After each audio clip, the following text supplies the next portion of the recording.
Good morning, everyone. I'm Kevin Allen, and I'm joined by my usual broadcast partner, former NHL defenseman Tom Laidlaw, who played 11 seasons in the NHL for those New York Rangers and Los Angeles Kings. This is the Laidlaw and Allen Report. We come to you twice a week to talk all things hockey. And Tom, we're going to be doing a little guerrilla podcasting here today. I've got my granddaughter in the background who's connected to her teacher at school via similar to Zoom technology. All of her classmates are doing that because they ended up having someone test positive for COVID in their room. And so I'm quarantining with her, and she's kind of going to class. And as if that isn't going to be challenging enough, we have some work being done upstairs. The other day when we were doing the podcast, we saw the plywood being brought in, and right now they're hammering said plywood.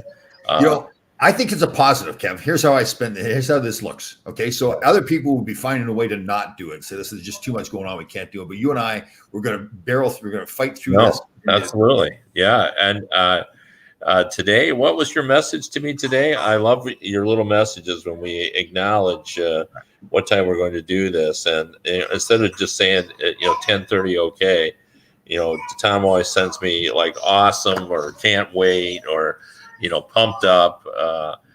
Anyone that knows Tom and his True Grit lifestyle, that's the way he rolls. You can't just say, yeah, we're going to do that. He's fired up and ready to do it. So I send the quick little message out, 10:30 with the question mark. Kevin writes back, yes.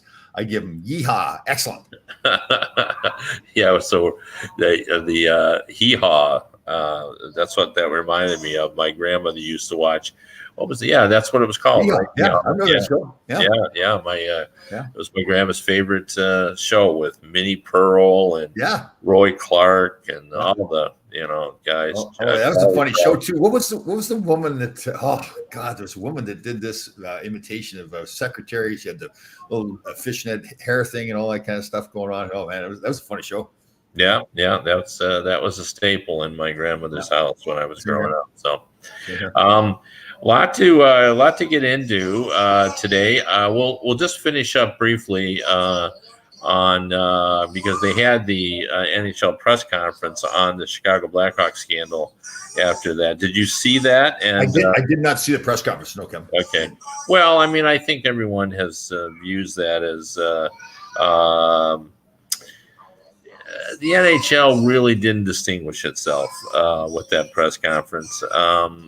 They sort of danced around a little bit about what they were going to do.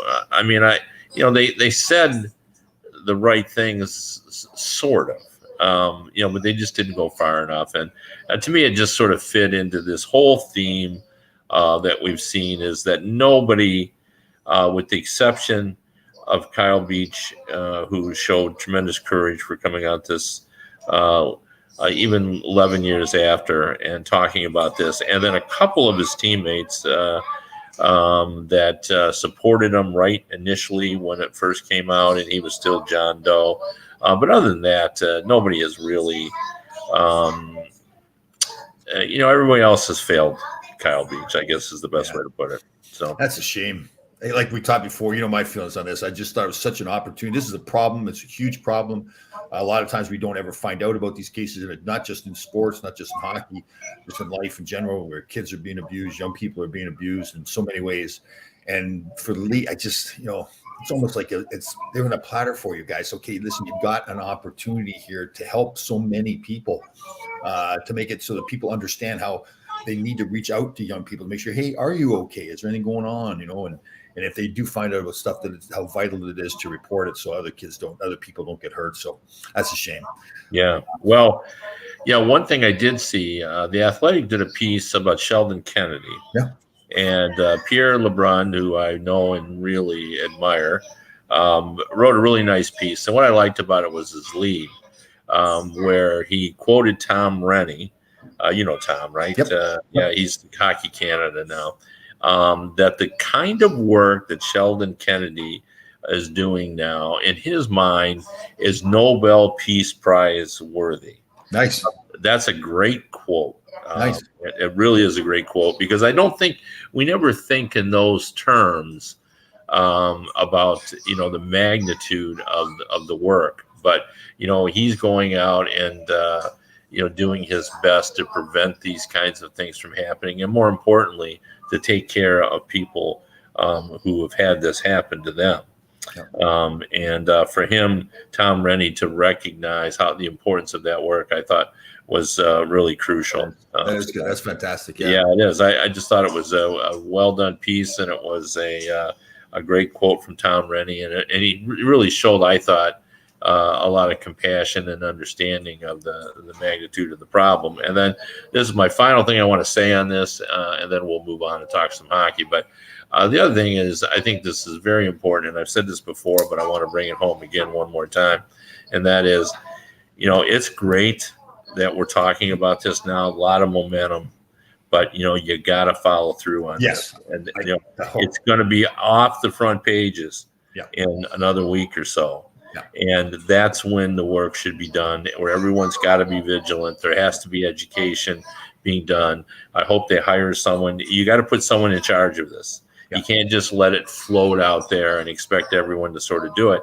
And I want to remind everyone, again, what the report said is the Blackhawks had everything in place to deal with this, but nobody followed the guidelines that were in place.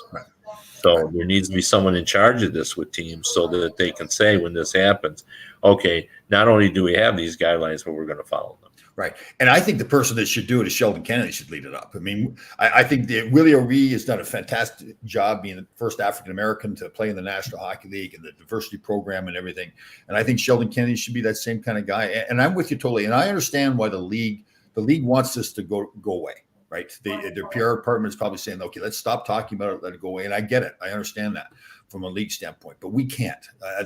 To me, and I know we want to talk about hockey in the show too. We need to continue to talk about this, not, beat it to death, but we need to keep bringing it up. Sure. To remind people that, it's just, this is a problem that is there. It's not just because we don't want to talk about it anymore. It doesn't mean that kids and people aren't being abused out there. That's the issue. It's happening right now. I learned through Sheldon Kennedy how much this happens. And again, I just think we have such an opportunity, the National Hockey League and hockey people in general, to take the lead on it. Well, for sure. And, I think getting Kyle Beach involved in this also would make some sense as well. He does not obviously have the training that Sheldon Kennedy does, nor the experience, but, having him part of it, I think would be very important as well. And I think it would be a great way to at least help Kyle Beach, because I'm sure that would be therapeutic as well. And then there's the case in Pittsburgh. And I know we want to get to hockey, but there's a case in Pittsburgh involving Bill Guerin when he was with the Penguins. Bill Guerin's now general manager of Minnesota. The two coaches, Jared Scaldi and his wife, were out for dinner with Clark Donatelli. He's the head coach down in Pittsburgh's minor league team. And there was an assault in that case. The wife was assaulted by the head coach. And then, that wasn't bad enough. Then they went to report it, and nothing was done about it. He was told to keep quiet. In fact, Scaldi was fired. He claims he was fired because he did report it. So it's like another. Yeah, I mean, and the cover-up is always as bad as the episode. Just in terms of what that causes and the psychological impact on the victims when there is. What are we going to learn in the hockey? We're going to learn in society in general, but okay, we're talking about the hockey world right here. And I think you and I feel the same way. There's so many great people in hockey, and I've heard nothing but great things about Bill Guerin. I know people who know him personally, but to make it, somebody was assaulted in that case. They're coming to you saying we're assaulted. So. Yeah, it just, we forget sometimes that, hockey competition and all sports competition, it's still just a game, and I know that sounds trite, but it's true. And we forget that it just seems so big, and when you're playing in the middle of it, and that's why this idea that we seem to have that a hockey player can't concentrate on playing hockey if this is going on, it's I don't know, it's just silly. First of all, it's ridiculous that they can't concentrate. They can concentrate, right? And even if they couldn't, to have people harmed the way these people are harmed through this abuse, because it almost, to me, listen, I love the NHL. I love playing in the NHL. It would have been great to win a Stanley Cup, but it's almost like, okay, is that like the way it's supposed to work in life? That it's the Stanley Cup is worth somebody? Yeah, well, yeah, and it's you don't want to diminish the the goals that players have and everything because it's part of life. Is to I mean, even you live it with the True Grit lifestyle is the success. Working hard at that, but that doesn't mean you have to get rid of all of your morality or get rid of all your ideals and your principles. Those don't have to be abandoned. They're just accompanying. They should enhance your morals. Should enhance your performance. That you're saying to yourself, "Listen, I've trained for this. I still want to win a Stanley Cup, but I'm not going to sit back and let something bad happen to somebody else. I can fight through that." Like to say that an NHL player can't, and they're not really even in the Chicago case. They wouldn't really even be dealing with the abuse case. It would be out there. It would be in the newspapers, whatever. But they can't focus. I mean, like some of my great, like John Tonelli and I are great friends now. We played together in Los Angeles, and he won 4 Stanley Cups with the Islanders. And knowing John, nothing was going to stop him. He could still. He had a family. Nothing was going to stop him from doing what he wanted to do, which was win the Stanley Cup. It didn't matter what was going on around him. So I just Well, and we kind of create that sort of attitude by even our approach to the to the playoffs. We segregate the players. We get them out of their family home because we feel like it's a distraction. They're dealing with people wanting tickets and all that kind of stuff. And I'm sure it can be a bit overwhelming, but that's the way life is. You're in a I'm staying here with my son and his wife, and while I'm quarantining with my granddaughter, well, they go off to work and they got to get all their kids to school. And as I'm watching all this, I'm so far removed from this now because my time is done of doing all that. But I'm just amused because I remember so well the chaotic nature of life. As they're each going off to their jobs and they're trying to get their kids into the school and who's going to get them up and who's going to get the kids into the COVID test and what do we got going tonight and the kids got activities and what's the weekend look like. I'm listening to all this and I think, my gosh, I used to do that too, but right now it seems overwhelming to me. So isn't that true? Like, so the hockey players, for example, they're going to go play hockey. And most players will play anywhere from 15 to 25 minutes during a game. So I know there's the preparation. I get that, the preparation, the pressure, all that kind of stuff. But okay, so you can't you can't have the organization dealing with something as tragic as what happened, and 20 guys go out and play hockey for 15 to 25 minutes.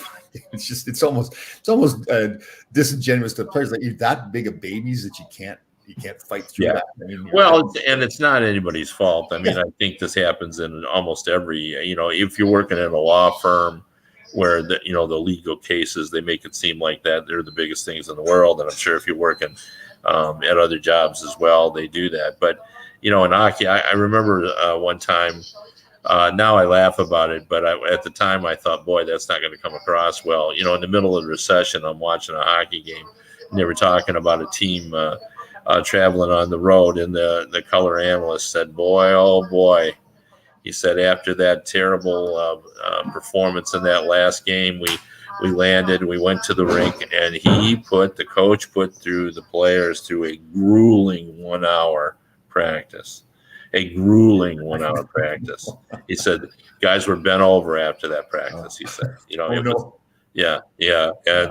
I've listened to that thinking, if you're back in your hometown and you've lost your job and everything's going on and they're talking about how, the coach worked real hard in a 1 hour practice, you're going, oh man, that's terrible. I don't think you're feeling much sympathy for him. So I get that. And again, I mean, like, that's real life for players and that's their life. And I'm sure they didn't appreciate the 1 hour player, but, sometimes it's perspective that we forget. And they're not terrible people, neither the coach nor the players nor the analyst. They just, we just forget sometimes. Live in a different world, That's why I like Gerard Gallant so much. You ever catch his press conference? He's fantastic. They win, they lose. It's like, well, they've got to work hard. They need to play like men. He doesn't make it into some big deal that there's the X's and O's and he's the genius, whatever. So I agree. It does remind me, and Ron Greshner's on here listening to us, and it reminds me of one of the funny stories. I think I might have told you. We've told it on a show before. So Ron Greshner, Bob Brook, and I were captains at the time for the New York Rangers. And Teddy Sater was the coach at the time, and we played a bad game. I believe it was in Pittsburgh the night before, and we were due to have a day off. And he got on the bus. We were heading to the airport in Pittsburgh. He says, "Okay, no more day off. We're all going to go to the rink tomorrow." So we get to the rink, we warm up. He lines up the whole team along the boards, has them get down on one knee, except for the 3 captains around the goal line. He says, "Okay, we didn't skate well enough last night. 3 captains down and back." And once you got back in, he says, "Okay, you didn't shoot enough last night, down and back." This goes on for half an hour, 45 minutes. And he has this theory that he's going to make the rest of the team feel bad that the poor 3 captains got to skate and nobody else did. And which was, NHL hockey players, they were dying laughing. They could care less if we had to skate around there. Yeah. Oh, yeah. Absolutely. It was hilarious. I'm sure it was hilarious. Oh, God. We had this one guy, Peter Walding. I think that was a great young guy, really like a nice kid. He comes up to me, and his English is kind of broken. He goes, "Tommy, why don't only you 3 skate?" It's like, "Don't worry about it, but it's over now." It's over, so, yeah. That's a great story, though. Yeah. Did you make sure you stayed up with Greshner when you were skating? Well, now Greshner's a fantastic hockey player, but speed was not his forte. So yes, I stayed right beside him, so we didn't have to.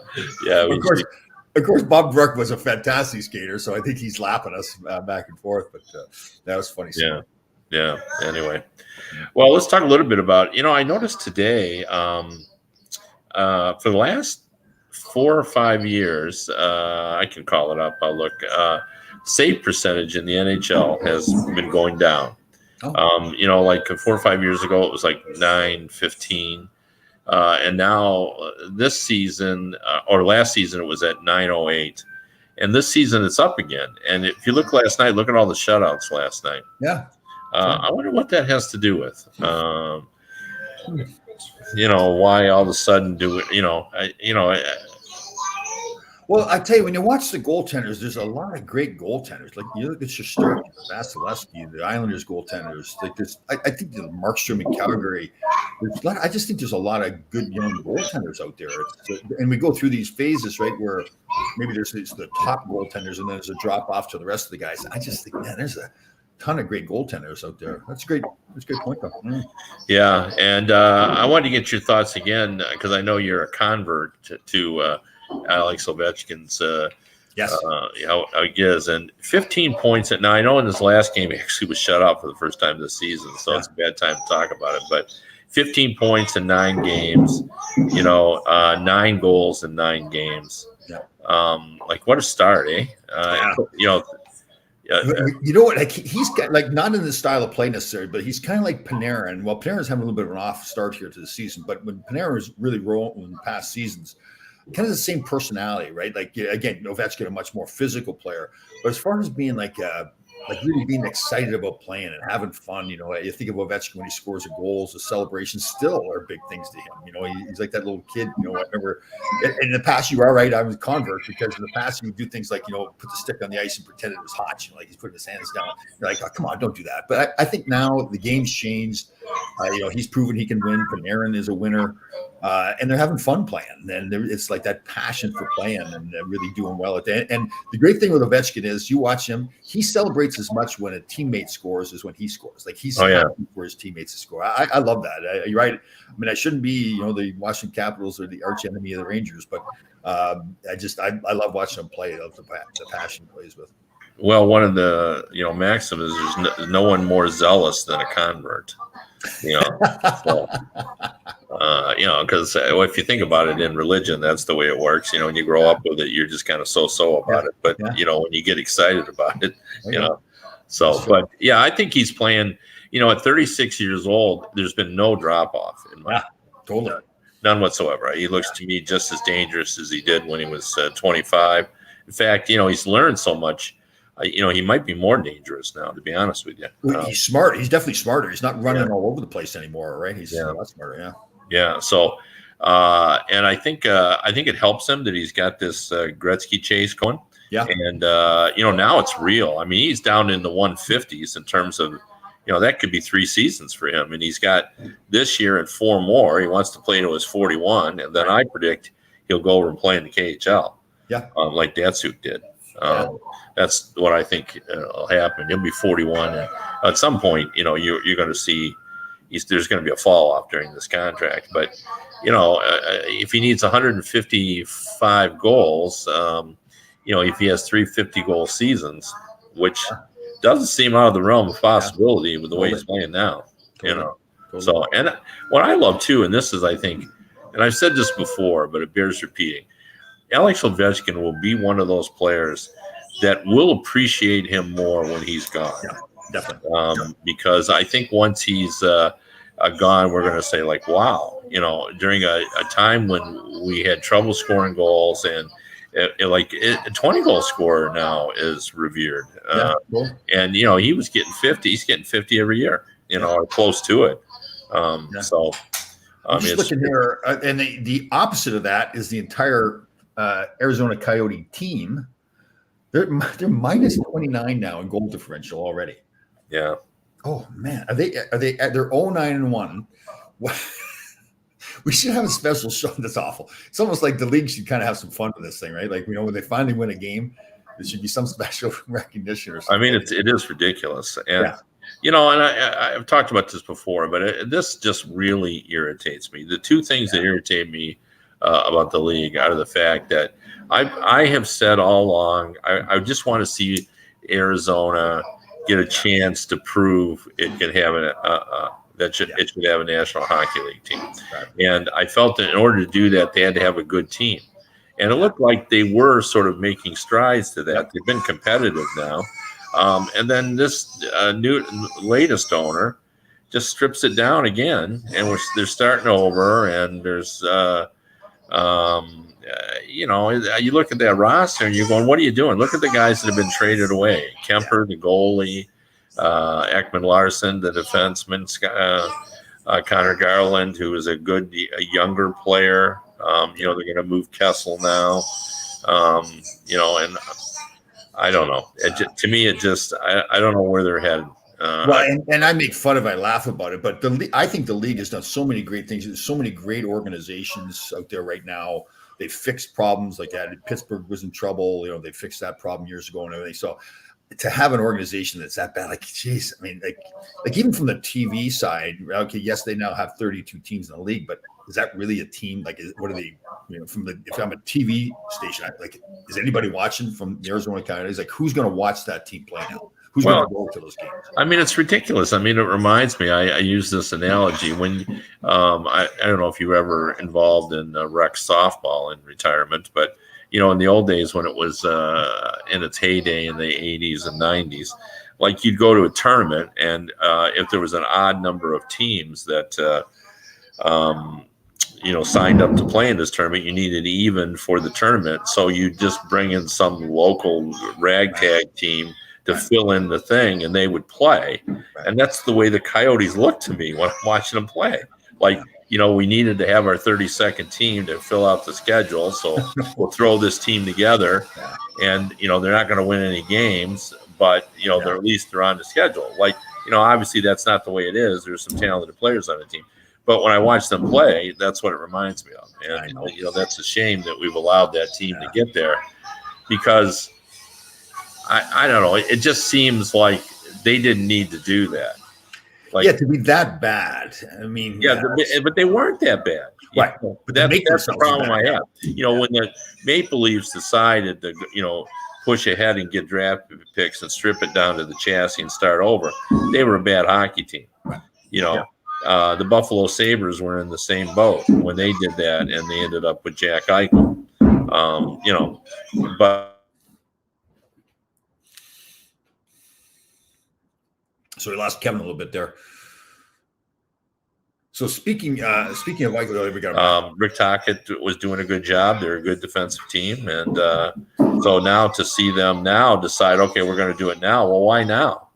Yeah, and to make it they make it that unwatchable. Like we talked before, like who is going to want to? I guess some diehard hockey fans out in Arizona, and I hope we have lots of them there. But who's going to want to watch them play? And then, okay, so now they're this bad. They're not going to get that much better next year. So we're going to go through years here. They're just a terrible hockey team, and now it's a market where they've already had a hard time selling tickets. So now all of a sudden they start to get better, but that doesn't mean you start filling the building automatically. Like you've lost all the fans that you had there. I mean, it took years for that organization to get back to fill the building again and be viable. And the owner's losing so much money too. Like it's reported he's losing $30 to $50 million there. Well, I'm sure that's why he did it. I mean, it's easy for us to sit back here and say, well, just pay the money and keep your team together. But he's thinking, well, I'm going to lose, $50 million.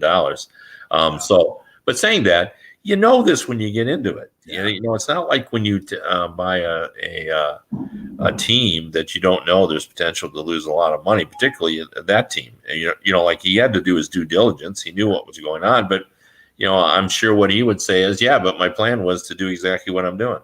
Yeah. So, but it's just horrible. And, but who would watch that team if you're, that's like me watching my Lions. I watch the Detroit Lions every week, even though they're terrible. They don't get in the playoffs. They're going to go 0-17, one playoff win in my lifetime. And I still tune in on Sundays. Yeah, good point. You're right. Watch them. So somebody will watch the Coyotes, but, hey, you mentioned Jack Eichel. I hear that's heating up again now. So it's there was reports by credible reporters that it was heating up, and now they're saying that people thought it was getting close with Vegas, and then suddenly it's not close. So, maybe they thought that they had Buffalo backpedaling on the price, but now we're hearing that Vegas thinks the price is still too much. So. There's discussion that it centers on Krebs, Krebs in a first round pick, and then, you go from there. And they don't really want to give up Krebs, who's their young center prospect. But you gotta have to give up somebody. I mean, Eichel was the number 2 pick in the draft. Yeah. And then Calgary's the other team involved, supposedly too, right? Yeah. Although I don't know how Calgary is going to make that work. The one thing about, he's $10 million. Yeah. And now obviously he'll go on long-term IR right now.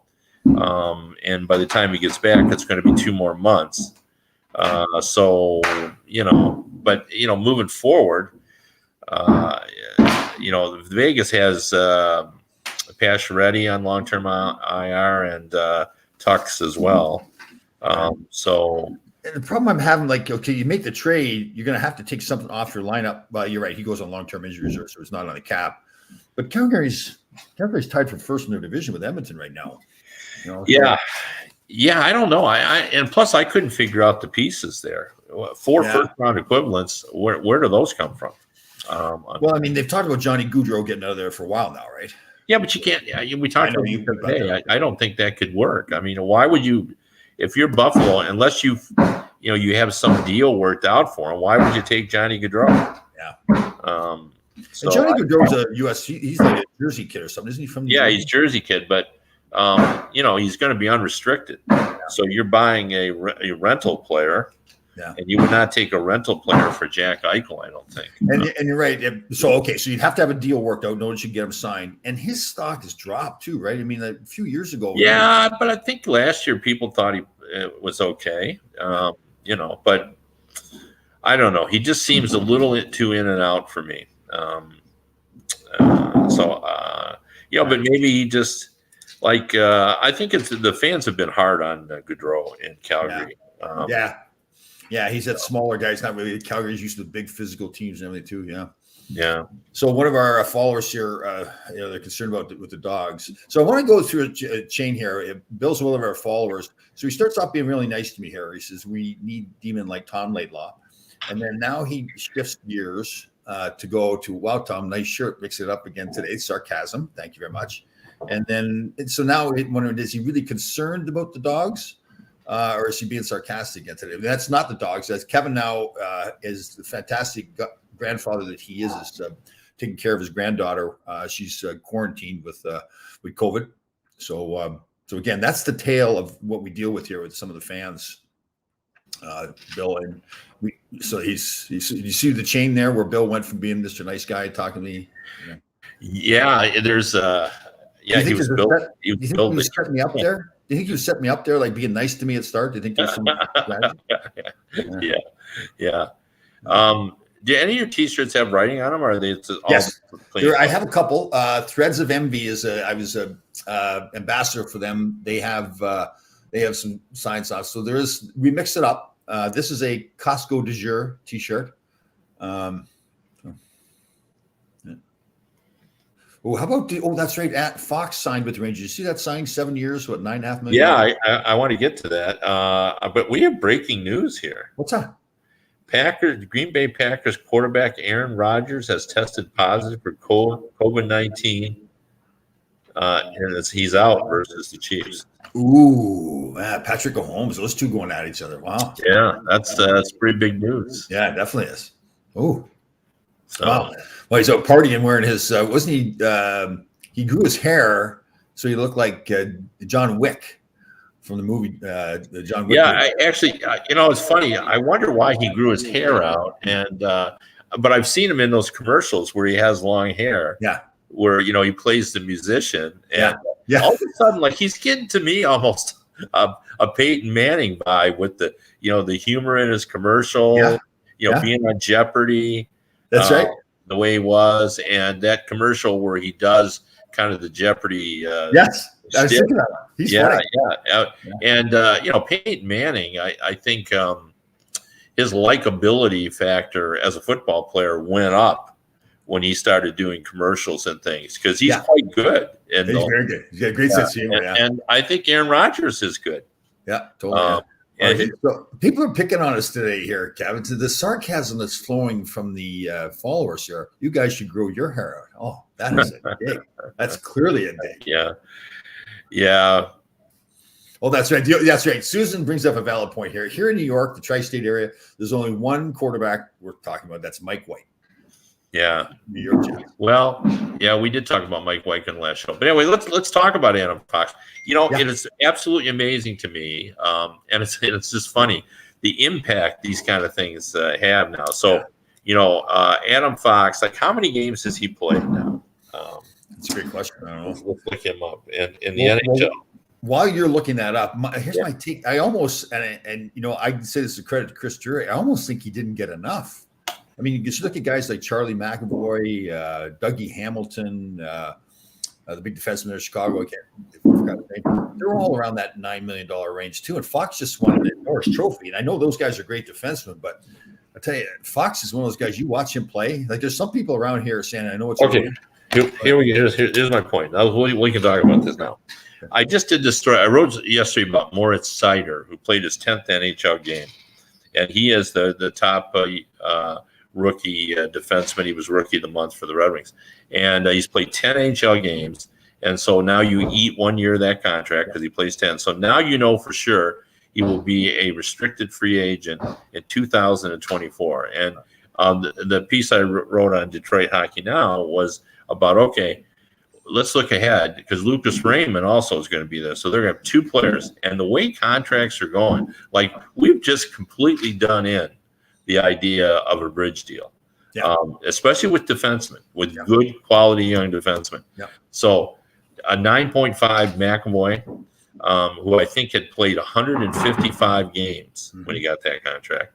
You used to had to play 300 or 400 before you got that kind of big money.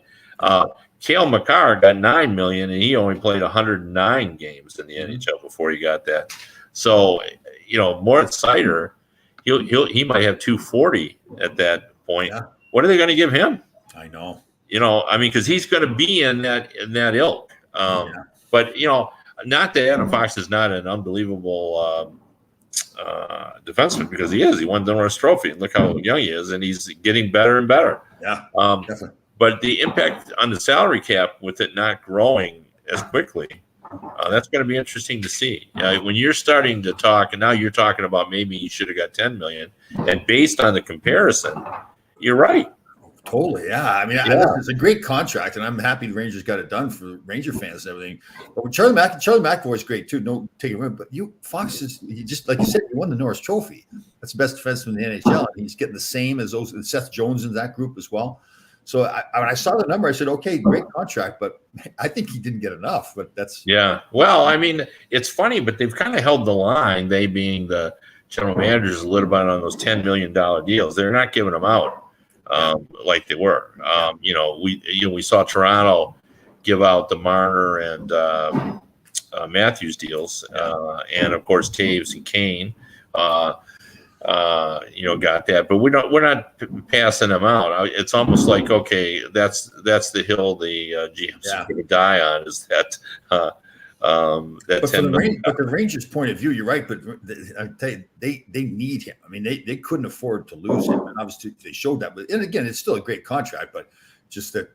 I mean, part of what I'm wondering too is you see some of these top players are taking shorter deals, like maybe take a 5-year deal. The theory is that okay, I want a shorter deal because I want another kick at the can here. And the numbers will go back up again. And if I had 7 years at 9.5, maybe sign for 5 years at 9.5, and then I'm back at it again and sign another deal for 4 or 5 years at a higher number, right? Well, it's interesting because Makar did only take 5 or 6 years, but he only got $9 million. Yeah.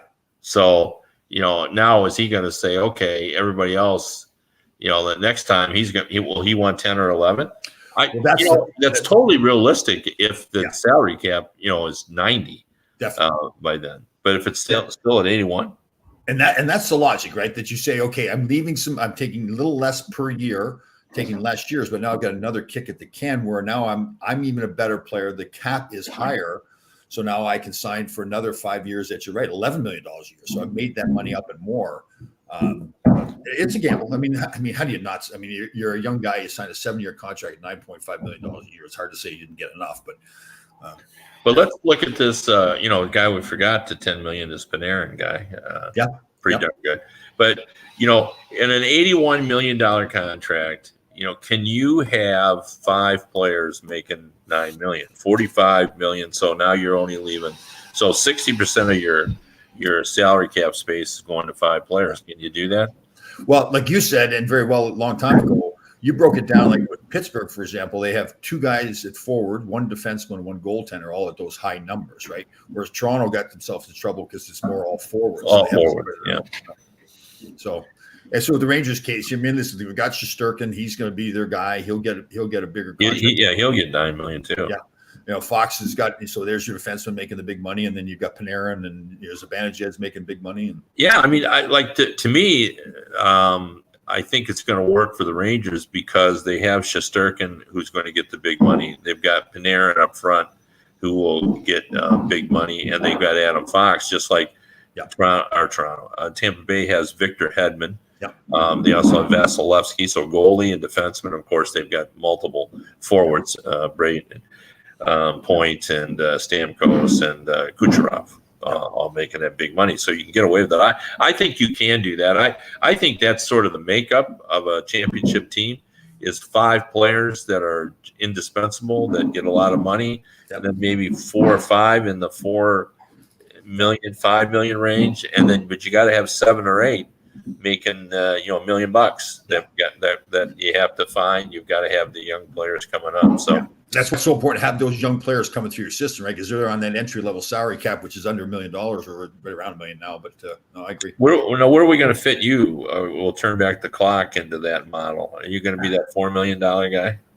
I think I probably would have been. Mike Barnett came up to me right at the end of my career, and he was doing a contract for another defenseman, and he was saying that David Poile with Washington Capitals had me ranked as one of the top 25 defensemen in the National Hockey League at that point.